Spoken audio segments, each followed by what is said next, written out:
হয়ে গেছে বুগো পানি ঢাল রে, ব্যস্ত পানি ঢাল রে বুগো। এবার কি পরীক্ষার খাতায় যে রোল নাম্বার ঠিক করলি কেলি? ওরে ও বুগো, আমি রোল নাম্বার লেখবো কি করি? অ্যাডমিট কার্ডের বদলে নিয়ে গেলাম বিদ্যুৎ বিলের কাগজ। তুই পানি ঢাল রে বুগো।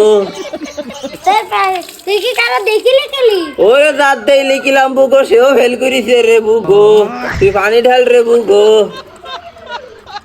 তুই কি নকল করলি? ওরে নকল করি ওই পাস করতে পারিনি রে বুগো। বুগো তুই পানি ঢাল রে। এটা তোর ভাষা কি কথা মাই ছেলেবেলি পাইলো? ওরে ও বুগো, হ্যাঁ এক সুন্দরী মাই বললো তার দিক তাকাও না, খাতায় লেখবো রে বুগো। ফেল তো ওই জায়গায় করেছি রে বুগো। তুই পানি ঢাল রে। ও বাড়া তোর দিয়ে পড়াশোনা হবে না, আমি বাড়ি গো বাপের একটা রিক্সা কিনদিত করছি তোর। ওরে বুগো তুই হেউগার করিস না রে বুগো। তুই পাতায় পানি ঢাল রে বুগো। সব গেছে। সুন্দরী মায়ের দিক তাকালাম, খাতা লিখতে পারলাম না, সব গেছে।